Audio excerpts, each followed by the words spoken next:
Hi everyone, my name is Tina MacDonald. I'm the Director of International Admission at the College of Charleston in beautiful Charleston, South Carolina in the United States. I'm going to get right into today talking about the most common essay mistake or error that I see when I am reviewing applications.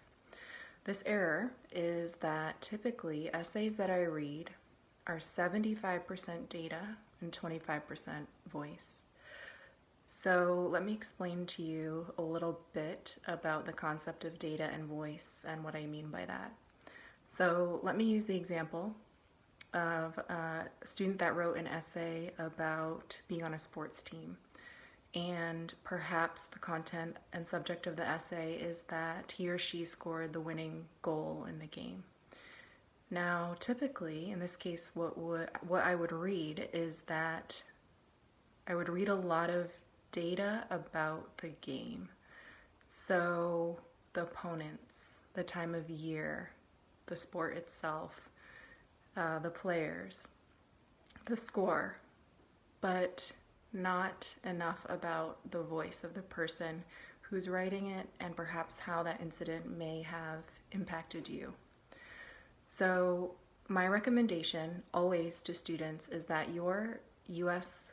university essay is 75% voice and 25% data. So for those of you that may have mathematical minds, hopefully that ratio helps you map it out a bit. But essentially what I encourage you to do is not write so much about the facts and the data of your subject, but rather you make sure your voice comes through, because the point of a U.S. university essay is that the person who's reading it, whether it's me or someone at any other school, is looking to see how you may fit into the campus.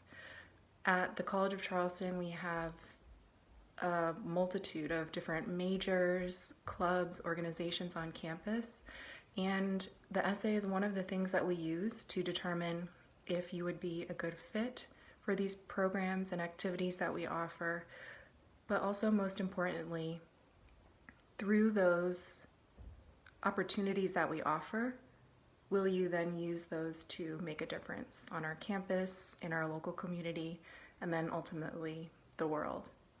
So I hope that helps. Again, my tip is make sure your essay is at least 75% voice and only 25% data. Thank you, everyone.